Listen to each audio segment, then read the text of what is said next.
मुझे खुद संगीता जी से संवाद करना है, कुछ पूछना है किताब के सिलसिले में, तो उस समय ऐसा करेंगे कि कुछ सेटअप अलग कर देंगे।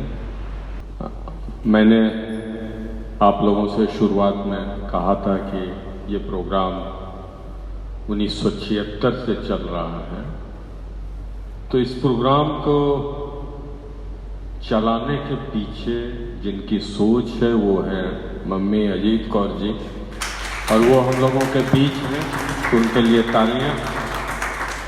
और ये प्रोग्राम सही समय पे सही ढंग से चले, इसके लिए अर्पणा दी का भी सहयोग लगातार रहा है, तो उनके लिए तालियां। अब इस कार्यक्रम में मुझे संगीता गुप्ता जी से बातचीत करनी है। आपने इसका टाइटल सिग्मा वुमेन रखा है। 8 साल लगे। ऐसा हुआ कि जब मैं इसको लिखना शुरू करूं तो किसी न किसी ऐसे बवंडर में मेरा ऑफिस कोई क्राइसिस, वो 2-3 महीने फिर छूट जाता था, फिर शुरू करते थे। शुरुआत मैंने की थी जम्मू कश्मीर में, मेरी पोस्टिंग वहाँ पर थी और उस समय टेररिज्म अपने पीक पे था।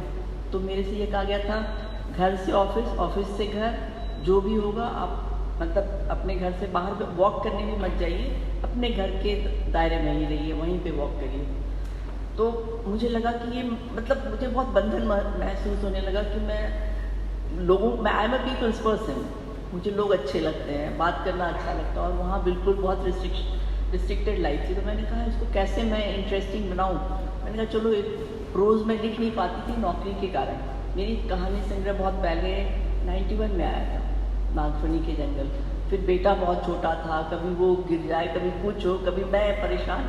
मैंने प्रोज लिखना छोड़ दिया और सोचा कि आते घूमते फिरते जो रास्ते में जाते हुए, गाड़ी में ट्रैवल करते हुए जब मेरे पास कोई पोएम आएगी तो मैं लिख लूँगी। प्रोज मेरे बस की बात अब नहीं रही, छोड़ दिया। तो जब वहाँ ये अकेलापन मिला कि अब कोई शाम से आप घर से बाहर भी नहीं निकल सकते, आप सामने की दुकान पे जाकर कुछ नहीं खरीद सकते, किसी से रास्ते चलते से हेलो भी नहीं बोल सकते क्योंकि आपकी जान को खतरा है। मेरे से ज़्यादा मेरे सरकार को ये था कि नहीं, बिल्कुल मिक्स नहीं करना।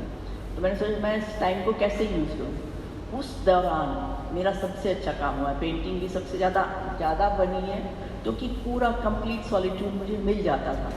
और अगर ट्रैवल भी करते थे तो एक बुलेट प्रूफ गाड़ी में जा रहे हैं तो ऐसा होता था कि मेरे पास वो अंदर गाड़ी में भी राइटिंग टेबल होता था, लैपटॉप होता था, तो मैं कई बार अपनी यात्राओं में भी लिखती रहती थी, क्योंकि 6-6 घंटे बाय रोड ट्रैवल करना पड़ता था। काफ़ी हिस्सा वहाँ लिख लिया। फिर प्रमोशन हुआ, मैं दिल्ली आई, फिर लिखना छूट गया। फिर कोविड में जाकर मैंने सोचा कि यही मौका है, अगर नहीं तो ये कभी पूरा नहीं होगा। फिर मैंने उसको लिखा, फिर छूट गया।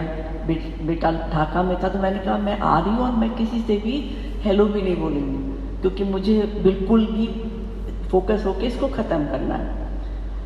तो मेरे बेटे ने ये कहा कि भाई तुम तो फ्लाइट में ही किसी की दोस्त बन जाओगी।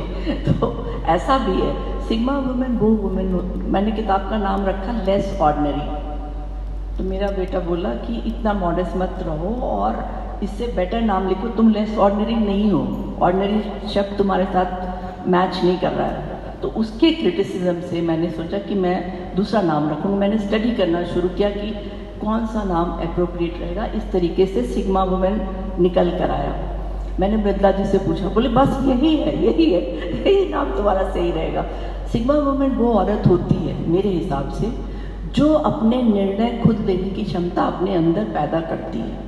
कई बार हम निर्णय लेना चाहते हैं पर हमारे पास वो इंफ्रास्ट्रक्चर नहीं होता, आत्मनिर्भरता नहीं होती, आर्थिक आत्मनिर्भरता नहीं होती, तो हम बहुत सारे निर्णय स्थगित करते रहते हैं कि सही वक्त पे ले लेंगे। तो ये वाली लड़की है जो बचपन से बड़ी जिद्दी थी और ये सोचती थी कि जो मैंने सोच लिया कि ये ठीक है तो मैं करूँगी। असल में मेरे फादर बड़े स्ट्रिक्ट और बड़े अनुशासन प्रिय थे और मैं देर तक सोती थी, तो डांट खाते खाते ही बचपन बीता है कि तुम्हारा कुछ नहीं होगा, तुम उठती ही नहीं हो सुबह। और अभी भी सुबह उठना मुझे इतना पसंद नहीं है। मेरा कहने का मतलब है सिग्मा वुमेन वो औरत है जो अपने टर्म्स पे जीती है। एक और छोटा एग्जाम्पल दूंगी। मुझे लगता था कि इतने घर में नौकर हैं, सब कुछ है, पर मेरी माँ जो इतनी काबिल है, उसको मेरे फादर चाहते हैं कि वो हर समय हर चीज़ यही देखे कि उनका खाना उनकी पसंद का बनाए कि नहीं। मैंने सोचा मैं लाइफ में ऐसा कुछ करूँगी कि मैं किचन में जाऊँगी, खाना भी बनाऊँगी, पर खाना बनाना मेरे लाइफ का सेंट्रल फिगर नहीं होगा। मैं खाना बनाऊँगी ताकि मैं ज़िंदा रह सकूँ, स्वस्थ रह सकूँ। और जब ये लोग, मेरी सिस्टर यहाँ बैठी है, जब मेरे फादर ने एक दिन कहा कि तुम चाय बनाओ, तो मैंने इतनी ख़राब चाय बना दी कि उन्होंने कहा तुम्हारे बस का नहीं है, तुम छोड़ दो, तुम पढ़ो लिखो, तुम्हारे बस का नहीं है ये सब। तो ये एक कोई स्ट्रेटजी नहीं थी मेरे को, सचमुच ही शौक भी नहीं था, बनना भी नहीं बात। कोविड में जाके मैंने खाना बनाना भी सीखा, और अब मेरी बहन यहाँ बैठी हूँ, देखेंगी कि मैंने पूरा खाना अकेले बना के, बर्तन धो के सब कुछ कर सकती हूँ। सिग्मा वुमेन वो तो समझ में आ गया कि आपने क्यों रखा, लेकिन आपके जवाब से मुझे ऐसा लग रहा है कि जब तक शहर में कर्फ्यू ना हो या कोविड की स्थिति ना हो तो क्या रचना करने में दिक्कत होती है? मैं किसी को ना नहीं बोल पाती हूँ। अगर मुझे लगा कि किसी आदमी को बहुत दिक्कत है, उसका दिल टूट गया, या किसी के साथ कुछ भी हुआ है और वो मेरे घर में आके 3 घंटे 6 घंटे रोना भी चाहता हो, बातचीत करना चाहता हो, मैं मना नहीं करती। कोविड में तो कोई आ नहीं रहा था, तो वो प्रोज, देखिए प्रोज लिखना एक बहुत बड़े अनुशासन आपसे उसकी उम्मीद करता है, मांगता है कि तुम डिसिप्लिन में रहो, रोज सुबह बैठो या जब भी बैठो तो 4-5 घंटे बैठो। ऐसी मोहलत मुझे ज़िंदगी ने दी नहीं। जॉब का भी ऐसा था कि छुट्टी लेके घर बैठे हैं तो भी ऑफिस से फ़ोन आता था कि ये क्राइसिस आ गई है, आप कितनी देर में ऑफिस पहुंच पाएंगी, ड्राइवर आपके घर के नीचे खड़ा है गाड़ी लेकर। तो कई बार होता है आप चाहते हैं बहुत कुछ करना, पर मैं सैटरडे संडे को लिखने के बजाय पेंट करती थी।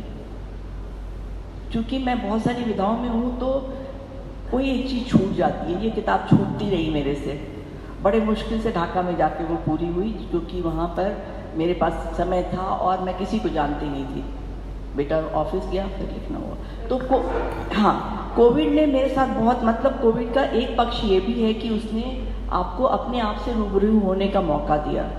प्रोज लिखना, फिल्मों को एडिट करना, बहुत काम मैंने कोविड में किया। इसी से लगा हुआ एक दूसरा सवाल ये है कि आपकी ज़िंदगी में उत्तर प्रदेश, पश्चिम बंगाल, जम्मू कश्मीर, दिल्ली और बांग्लादेश, इतनी जगहें बहुत प्रमुखता से तब आई जब आप करीब करीब रचना कर्म की ओर मुड़ चुके थे। तो मैं और यहाँ मौजूद ढेर सारे लोग ये जानना चाहेंगे कि वो कौन सा शहर था जिसमें सबसे ज़्यादा आपने पेंटिंग बनाई या कुछ लिखा, और उसकी वजह क्या थी? देखिए, मैं पूरे शिद्दत से कहूँगी कि दिल्ली वो शहर है जो मेरा मतलब जो ग्रोथ हुआ है या जो मैंने ज़्यादा काम किया है वो दिल्ली में किया है। क्योंकि एक उसका कारण ये भी है कि मैं 30 साल से दिल्ली में हूँ। मैं 10 दिसंबर 1996 को फ्लाइट में रोते पीटते दिल्ली पहुंची थी, क्योंकि मुझे लग रहा था मेरा कलकत्ता छूट रहा है।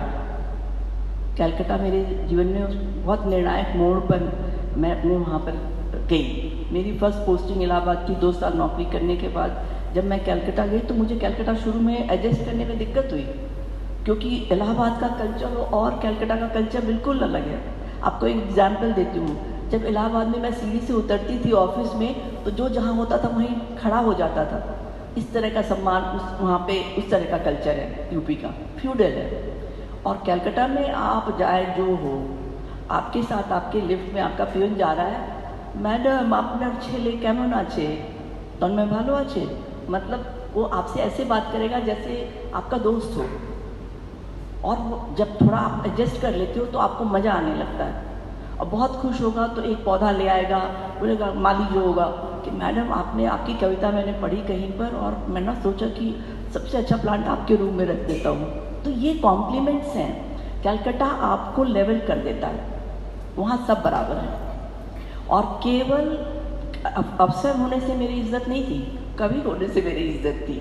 मैडम ने कहा मैं बंगला बोल रही हूँ, टूटी फूटी शुरू बोल किया, तो कैलकाटा में लोगों से मैंने पूछा আমার বাংলা কেমন আছে, ম্যাডাম কত ভালো, আপनी অত मिष्टी बांग्ला बोले, रविंद्रनाथ टैगोर मतलब वो खुश होते थे कि मैं उनसे बांग्ला में बात करूं। तो हर शहर ने आपको शेप अप किया होता है। ये मेरा है कि सबसे ज़्यादा समय मैं दिल्ली में रही हूँ, तो नेचुरली ज़्यादा काम दिल्ली में हुआ है, मगर कैलकाटा में भी कम नहीं हुआ है। और कैलकाटा जब मेरी पोस्टिंग के लिए मैंने रिक्वेस्ट किया शादी के बाद कि मुझे कैलकाटा भेज दिया जाए, तो मेरे सीनियर ने कहा कि तुमको दिल्ली आके बोलने की ज़रूरत क्या थी, फ़ोन पे बता देती, कोई कैलकाटा जाना ही नहीं चाहता है, हम तुम्हारे TADA को भी डबल कर देते। तो इस परिप्रेक्ष्य में गई, मगर मैंने अपने गुरु को वहाँ पाया, आध्यात्मिक गुरु को, अपने कला के गुरु को। मैं गुरु शिष्य परंपरा में ही जो कुछ सीखा है उससे सीखा है। मेरे पहले गुरु मेरे ग्रैंडफादर थे, तो जब मैं बहुत डर जाती थी तो बोलते थे डरने की क्या बात है, हनुमान चालीसा पढ़ो ना और तुम्हें याद करवा देते हैं।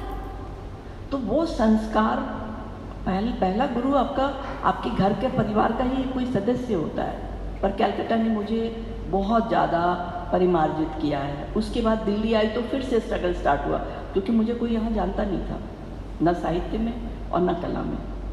तो फिर से एक पोर्टफोलियो लेकर जैसे कोई स्टूडेंट चलता है वैसे चलना पड़ा।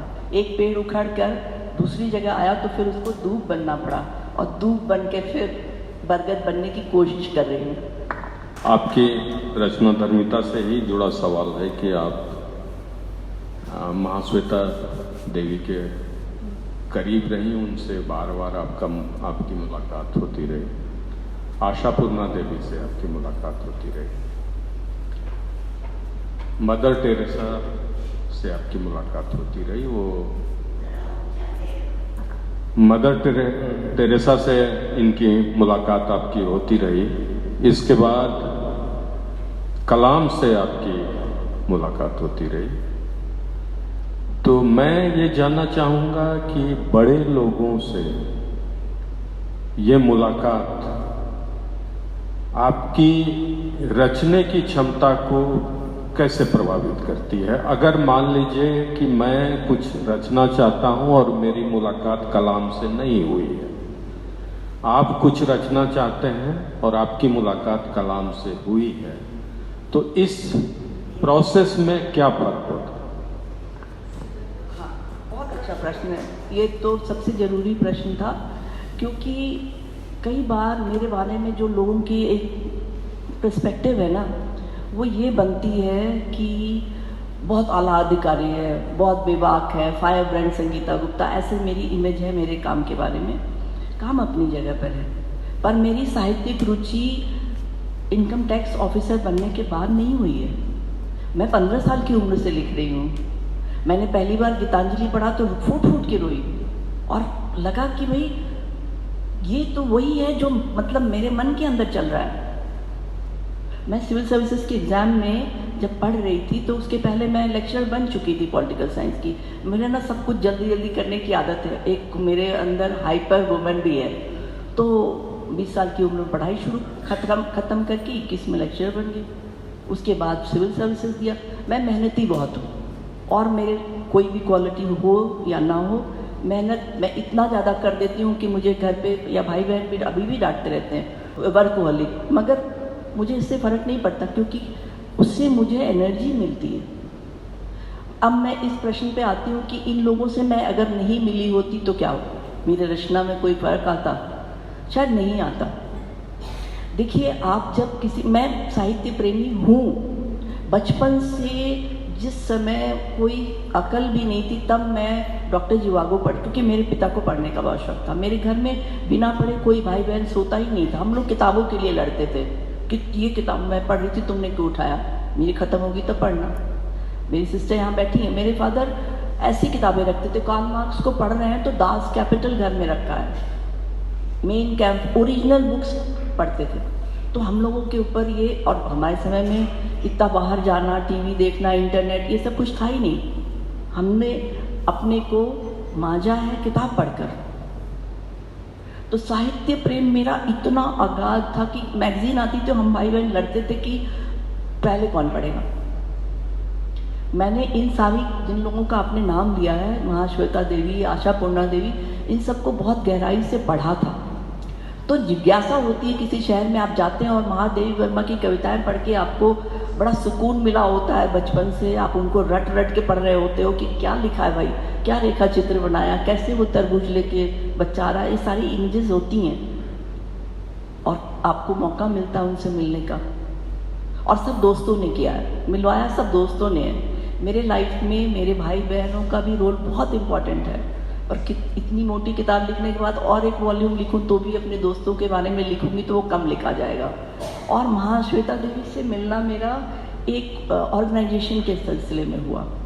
मैं थी कलकत्ता में, मगर उनसे मिलने का कुछ सोचा भी नहीं था, पर हमने एक काउंसलिंग सेंटर खोला था। सुष्मिता जो मेरी दोस्त है, वो मेरी गुरु बहन भी है, वो मेरी फिजियोथेरेपिस्ट भी थी। तो उसने कहा कि इतनी औरतें सफ़र कर रही हैं, शायद उनको सही सलाह मिल जाए या कोई तिनके का सहारा मिल जाए तो वो उभर जाएंगी।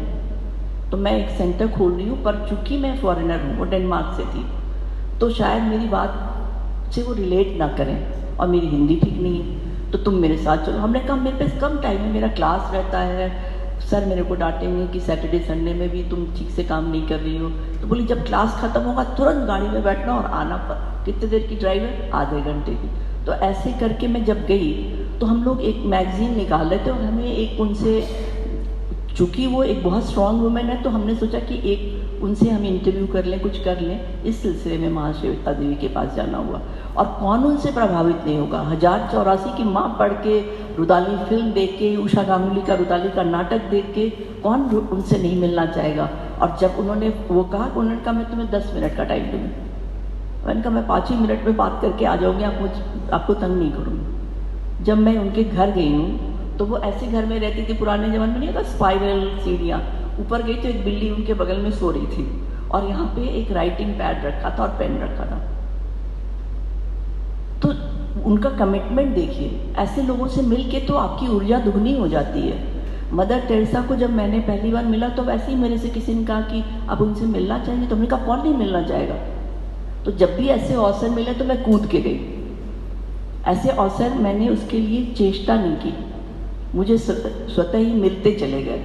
और मदर टेरेसा को जब मैंने पहली बार देखा तो मैं आपको बता नहीं सकती हूँ, और कोई दूसरे, हर आदमी का एक्सपीरियंस अलग होता है। मुझे लगा ना कि मेरे पूरे शरीर में कोई एक ऊर्जा का, एक अलग तरह की एनर्जी आ गई है, जैसे किसी को, मतलब कैसे बताऊँ, एक पॉजिटिव सेंस में आपके ऊपर पूरी बिजली की तरह से कोई कौन जाए। तो जो लेके गया था, मैंने उससे कहा मुझे अजीब तरह की, बोला कई लोगों को ऐसा महसूस होता है उनकी प्रेजेंस में। वो तो मैं चूंकि अध्यात्म से जुड़ूँ, ये आडंबर नहीं है। ईश्वर को अपने करीब पाना या अपने अंदर पाना ये आडंबर नहीं है, आडंबर नहीं है। मैं इस बात से कभी भी सहमत नहीं होंगी।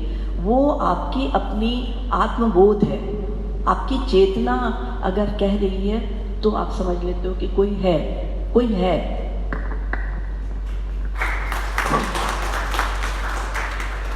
आस्था मैं स्वीकार करता हूँ कि हमारे अंदर की बात है, और इसीलिए हम लोग पत्थर में भी भगवान ढूंढते हैं और ये सब चलता है। लेकिन ये जो आस्था है, ये आपको रचने या पेंटिंग करने या किसी भी तरह के क्रिएटिव होने में मदद करती है, ये मैं मानता हूँ। लेकिन आपसे यह अंतिम सवाल है कि आपने बहुत कुछ लिखा, बहुत कुछ बनाया, और प्रलय आ रहा हो, सब कुछ डूब जा रहा हो, तो इसमें से आप कौन सी किताब बचा लेना चाहेंगे? मैं एक भी किताब नहीं बचाऊंगी। मैं एक बार कोई किताब लिख के छप गई या हो गया, मैं उससे डिटैच हो जाती हूँ, वो मेरी चीज़ नहीं रहती। मैं सब कुछ बहा दूंगी और नए सिरे से फिर से चल पड़ूंगी। मेरे को कोई न किसी पेंटिंग से मोह है, न किसी किताब से मोह है, न किसी इंसान से मेरा मोह है। जो छूटेगा वो छूटेगा। आप इसके साथ अपना कंट्रोल फ्रीक वाला दिमाग नहीं लगा सकते कि जा रहे हैं तो एक दो चीज़ें उठा के चल दें। अरे जहाँ जाएंगे ऊपर वाले के ऊपर भरोसा है, 2 रोटी नहीं मिलेगी तो कुछ फल खा लेंगे। ये अगर आपके अंदर ये कॉन्फिडेंस है कि मुझे भूखा कोई नहीं, मेरे महादेव मुझे भूखा नहीं छोड़ेंगे, तो मैं अपने इस दम पे चलती हूँ। महाश्वेता देवी की इसी पर बात सुनाती हूँ। उन्होंने मुझे एक दिन कहा कि ये ट्राइबल, बहुत सारे वो ट्राइबल्स को हेल्प करती थी, तो उसने कहा तुम इतने लोगों को जानते हो, ये ट्राइबल्स का जो क्राफ्ट है इसको संगीता भिजवा दो, कुछ पैसे इकट्ठे हो जाएंगे, उनको दे देंगे। हम बहुत इनफॉर्मल तरीके से बात करते थे। जब उनको साहित्य अकेडमी अवार्ड मिला तो एक पेड़ के नीचे बैठी, बोले आओ यहाँ ज़मीन पे बैठते हैं। मेरा आत्मीय जुड़ाव है ऐसे लोगों से। तो उन्होंने कहा तुम बिकवा दो। तो हमने सोचा मन में कि मैं झूठ बोल देती। मैंने कहा अच्छा मैं ले जा रही हूँ, मैं तो चाहती तो उसी समय सब उठा लेती, पर मैंने उनको ये शो नहीं करना था। तो मैंने कहा अच्छा 1 हफ्ते तक का समय दीजिए, मैं सब बेच कर आपको पैसा ला दूँगी। तो बोली असल में जो ये बालकनी है इससे कूद के दूसरे वाले में है। तो हमने कहा हम तो कूद के नहीं जाएंगे उधर से लाने के लिए। तो बोले, उन्होंने मुझे पे हंस के कहा कि तुम तो ईश्वर की भक्त हो, काली तुम्हारे साथ है, तो डर किस बात का। मैं ना कूदूँ, मेरी एज हो गई है, या मैं किसी ईश्वर को नहीं मानती हूँ, तुम मानती हो ना, कूद के दिखाओ। तो हमने कहा यही बात है, तो मैं कूद जाती हूँ। और मैं कूद के दूसरी तरफ गई और ले आई सारा क्राफ्ट उधर से उठा के। मतलब 2 ऐसे दीवार हैं जिसके बीच में कुछ भी नहीं है, एक बिल्डिंग से दूसरे बिल्डिंग में कूदने वाली स्थिति थी। तो उन्होंने ये कहा कि दिखाओ तुम, अगर तुम काली को मानती हो तो तुम्हें डर किस बात का, काली तुम्हें बचा ही लेंगी। तो हमने कहा अगर यही बात है मैं कूद जाती हूँ। तो ये अपना एक पर्सनल मैटर है, ये मेरा निजी मामला है कि काली से या महादेव से या मदर टेरेसा से मैं कैसे जुड़ी हूँ, ये मेरा निजी मामला। मैंने तो इसलिए शेयर किया कि इन लोगों ने मुझे शेपअप किया। आप एक पौधा लगाते हैं, पौधे को पानी मिलना चाहिए, थोड़ी सी रोशनी मिलनी चाहिए, तो ये रोशनी के पुंज थे जिन्होंने मुझे रोशनी से भर दिया। आपका बहुत बहुत धन्यवाद। और डायलॉग परिवार से मैं दुआ करता हूँ कि आपकी रचना धर्मिता और रचना यात्रा ऐसे ही चलती रहे। अब इस कार्यक्रम का अगला भाग यानी 3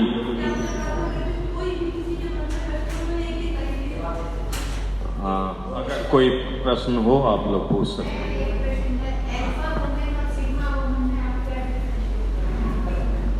अल्फा वुमेन में एरोगेंस भरा होता है, वो बहुत काबिल होती है, उसमें लीडरशिप क्वालिटी होती है।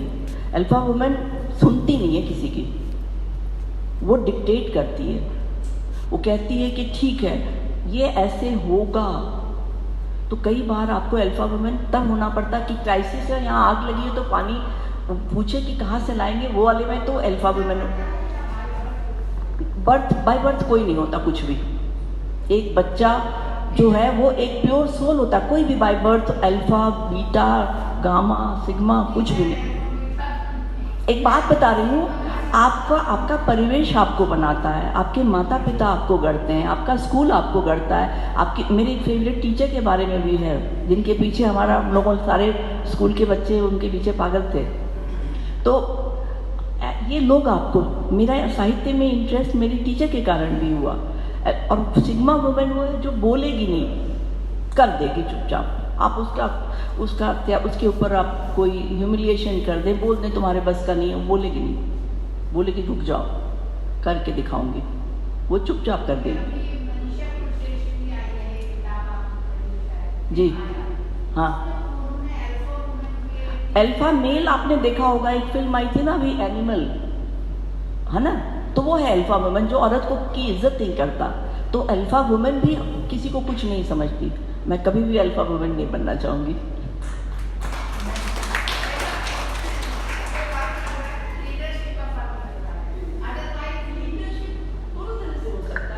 लीडरशिप का ये मतलब नहीं कि आप सबकी आकांक्षाओं को, लीडरशिप का ये मतलब नहीं कि किसी स्टाफ को कोई प्रॉब्लम हो गई है, बड़ी क्राइसिस चल रही है, तो भी मैं कहती थी तुम जाओ, मैं अकेले भी इसको हैंडल कर लूँगी, मैं किसी और से इसको मैनेज करा लूँगी, तुम्हारा बच्चा रो रहा है, बीमार है, जाओ, कोई प्रॉब्लम नहीं। 6 बजे के बाद मेरे ऑफिस में किसी भी लेडी स्टाफ को मैं बोलती थी रुकना नहीं, जाओ, जो होगा कल देखेंगे। इस कॉन्फिडेंस से वो लोग उतने ही समय में उतना काम कर देते थे जितना 3 दिन में नहीं होता था। तो आप प्यार से भी दूसरों से काम ले सकते हैं। मेरा पियोन रात के नॉर्थ ब्लॉक में जब मैं बैठती थी और मिनिस्टर कहता था कि कल पार्लियामेंट के क्वेश्चन का आंसर भी मैं पार्लियामेंट से आऊँगा, बता के जाओ, ब्रीफ करके जाओ। और रात के 12 बजे तक हम ऑफिस में बैठे, तो मेरा पियोन था, मैं उससे बोलती थी श्रवण तुम क्यों रुके हो, गाड़ी है ना, ड्राइवर है ना, जब आएंगे मिनिस्टर साहब मैं ब्रीफिंग करके चली जाऊँगी। बोला मैं मर तो सकता हूँ, जब तक आप नॉर्थ ब्लॉक के से निकल के अपनी गाड़ी में नहीं बैठूँगी मैं नहीं जाऊँ। तो ये प्यार है, ये मोहब्बत है उसकी, इसका मतलब आपके लिए इतना लॉयल लोग तब होते हैं जब आप उनके लिए लॉयल होते हैं, जब आप उनके लिए खड़े हो जाते हैं। ये दो रेसिप्रोकल है, प्यार भी रेसिप्रोकल है। दुनिया में कुछ भी अनकंडीशनल नहीं। हाँ, मैं रेसिप्रोकल चीज़ों में बिलीव करती हूँ। तो मैं भी, अगर श्रवण को कोई प्रॉब्लम हुई, एक बार उसका एक्सीडेंट हो गया, तो मैंने कहा कि मैं हॉस्पिटल आ रही हूँ। बोला नहीं मैम, पहले आप डॉक्टर से बात करके बोलिए, मुझे एडमिट नहीं कर रहे हैं। मैंने डॉक्टर से कहा कि अगर श्रवण को कुछ हुआ ना तो तुम नहीं समझते हो मैं तुम्हारा क्या करूँगी। इतना मतलब आपको बोलना पड़ेगा। कोई मर रहा है तो बोल रहा है कि तुम्हारा CGHS का कार्ड कहाँ है, तुम सेंट्रल गवर्नमेंट के एम्प्लॉय हो, नहीं तो नहीं एडमिट करेंगे। इस तरह की चीज़ें होती हैं, तो आपको एक रूखापन कल्टीवेट करना पड़ता है। जहाँ प्यार से काम चलता है वहाँ प्यार से काम करना चाहिए, और जो लोग नहीं समझते हैं फिर उनके साथ थोड़ी रुखाई बरती जा सकती है। अल्टीमेट गोल ये होना चाहिए कि आपका इंटेंशन क्या है। अल्टीमेट सब कुछ आपकी नीयत पर है। मैं गांधी जी को इस मामले में मानती हूँ, मैकियावेली को नहीं मानती हूँ। आपका जो प्रोसेस है वो भी उतना ही इम्पोर्टेंट है। देर से पहुँचेंगे क्या फ़र्क पड़ता है। बहुत बहुत धन्यवाद आपका।